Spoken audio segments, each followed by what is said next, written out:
Uy, gising ka na. Kamusta naman yung pakiramdam mo? Okay naman. Kaya lang medyo masakit yung ulo ko, tsaka parang wala akong maalala masyado. Naka-short-term memory loss lang yan.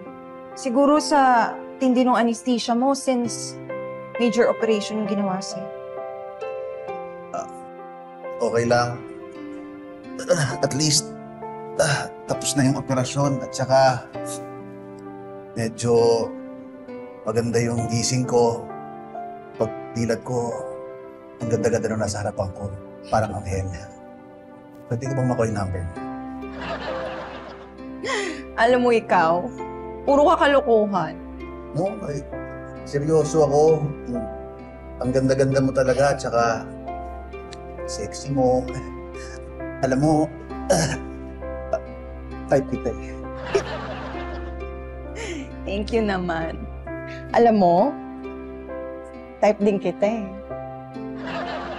Talaga. Pwede bang labas ko dito eh, magkita tayo? Sure. Talaga. Pero, pwede, secret lang muna natin ah. Baka kasi malaman ng misis ko eh.